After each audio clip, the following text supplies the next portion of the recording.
Good morning, everyone. Welcome to Fox Sports on the Road. I'm your host, Michael Cohen. Today, the U.S. men's national team is trying to get to the quarterfinals of the World Cup for the first time since 2002.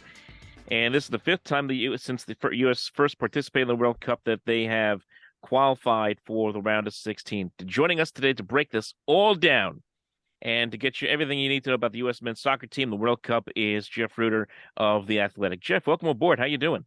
I'm doing all right. Thanks for having me. Awesome, man. So, before we get into talking about this matchup, just tell me a little bit more about yourself and your coverage of soccer. Where did this passion start for you?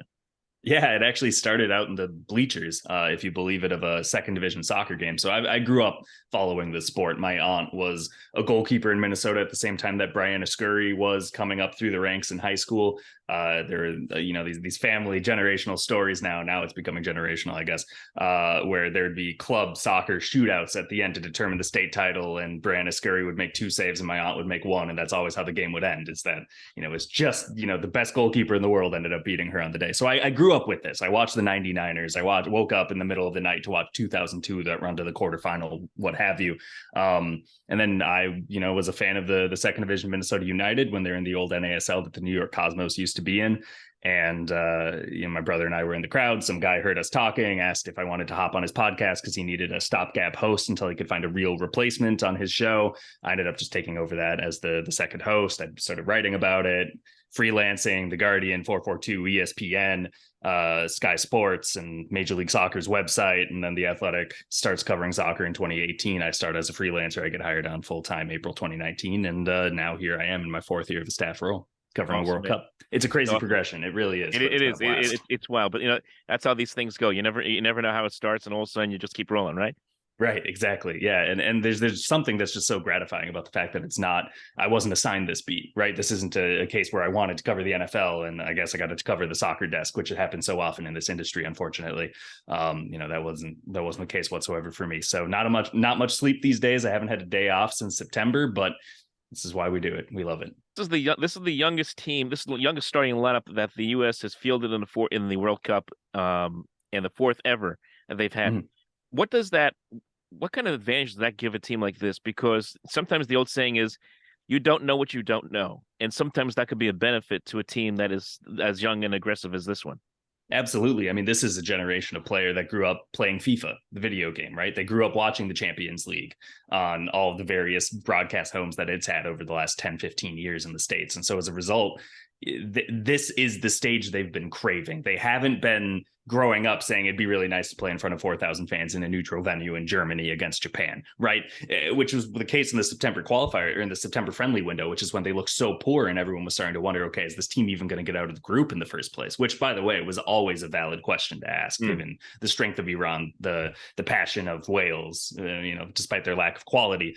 But I think that, with that youth comes, one, you're fearless, as you're alluding to, right? Like it's a stage that it's not going to overwhelm you because you're not going to let it. But 2, also, there are actual sporting advantages to it. U.S. men's players are usually lauded for being tireless, hardworking, grindstone runners of players, even if they're technically deficient in some cases. That's been the old stereotype since those 90s and 2000s teams, and that still holds true with this batch. But the difference is they're much younger. They're able to regenerate. They're able to recover. Christian Pulisic coming off of a pelvic contusion, Josh Sargent with an ankle. Both of them look like they might be able to play a role on this game against Holland.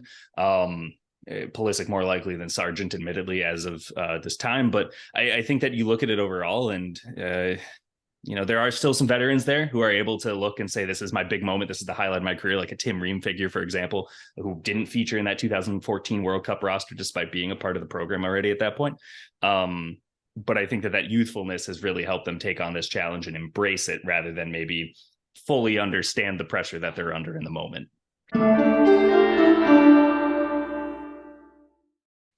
The moment where he gets what would end up being the game-winning goal, obviously all of Twitter just exploded, social media exploded, obviously. Yeah. And to do that while also getting injured, I think just adds to his mythos in a lot of ways. You agree? Yeah.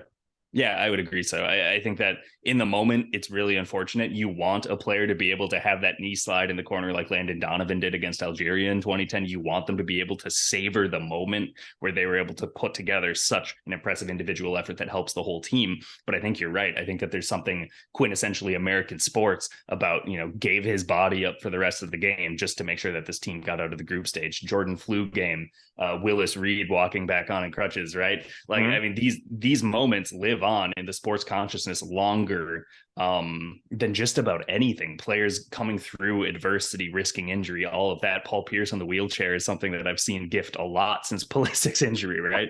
So, I think that it will, in a weird way, that sort of moment needed to happen for American soccer's reputation, especially on the men's side. I think that most casual American sports fans know that they need to respect the U.S. women's national team at this point, that they're the best at what they do in the world and have been for 25 years now. I think that the flip side of it, though, is that the men's side, men's soccer still gets an unfair reputation for being for a bunch of pretty boys who are soft. And I don't think a lot of people, casual sports fans, realize how tough this sport is, how much grit is required to be good at this sport, how much determination, how much physical labor, how much mental focus during immense physical distress this sport requires. And it's to a point now where if you are making the same lazy jokes you're making 25 years ago, you missed the bandwagon. And so I think having a player who not just scored, but scored and left his body on the line and was able to limp through the rest of the half for tactical purposes, so Berhalter didn't have to use a substitution window in a World Cup to help his team even more. That's something that I think is going to be a statement and something that really resonated with casual American sports fans as well as the soccer crowd. Yeah, I mean, it kind of reminds me of when Derek Jeter went flying into the stands, trying to foul ball, and he smashes it into the seats. It's like, yeah, same energy. Exactly. You want to see that because you want to believe that if you were in that situation, you would leave it all out there, like a Derek Jeter, like a Willis Reed, like a Christian Pulisic. Like everyone wants to imagine they would be that guy, and it makes it a little easier for cheer to a team when they play to a level of effort that everyone on their sofa wishes they could hit.